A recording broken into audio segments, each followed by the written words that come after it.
सुबह मेघनाद से लक्ष्मण का अंतिम युद्ध होने वाला था। वह मेघनाद जो अब तक अविजित था, जिसकी भुजाओं के बल पर रावण युद्ध कर रहा था। अप्रतिम योद्धा, जिसके पास सभी दिव्यास्त्र थे। सुबह लक्ष्मण जी भगवान राम से आशीर्वाद लेने गए। उस समय भगवान राम पूजा कर रहे थे। पूजा समाप्ति के पश्चात प्रभु श्री राम ने हनुमान जी से पूछा, अभी कितना समय है युद्ध होने में? हनुमान जी ने कहा कि अभी कुछ समय है, यह तो प्रातःकाल है। भगवान राम ने लक्ष्मण जी से कहा, यह पात्र लो, भिक्षा मांग कर लाओ, जो पहला व्यक्ति मिले उसी से कुछ अन्न मांग लेना। सभी बड़े आश्चर्य में पड़ गए। आशीर्वाद की जगह भिक्षा। लेकिन लक्ष्मण जी को जाना ही था। लक्ष्मण जी जब भिक्षा मांगने के लिए निकले तो उन्हें सबसे पहले रावण का सैनिक मिल गया। आज्ञा अनुसार मांगना ही था। यदि भगवान की आज्ञा न होती तो उस सैनिक को लक्ष्मण जी वहीं मार देते, परंतु वे उससे भिक्षा मांगते हैं। सैनिक ने अपनी रसद से लक्ष्मण जी को कुछ अन्न दे दिए। लक्ष्मण जी वह अन्न लेकर भगवान राम को अर्पित कर दिए। तत्पश्चात भगवान राम ने उन्हें आशीर्वाद दिया, विजयी भवा। भिक्षा का मर्म किसी के समझ नहीं आया।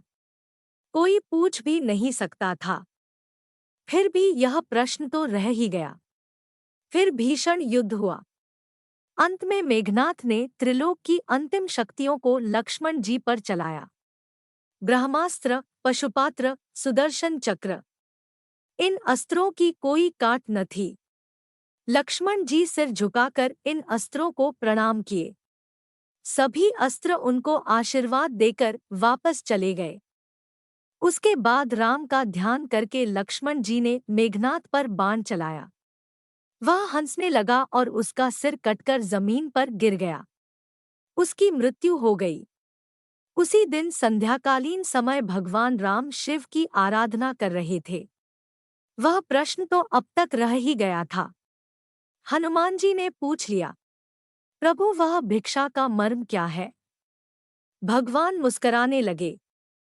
बोले, मैं लक्ष्मण को जानता हूँ, वह अत्यंत क्रोधी है। लेकिन युद्ध में बहुत ही विनम्रता की आवश्यकता पड़ती है। विजयी तो वही होता है जो विनम्र हो। मैं जानता था मेघनाथ ब्रह्मांड की चिंता नहीं करेगा। वह युद्ध जीतने के लिए दिव्यास्त्रों का प्रयोग करेगा।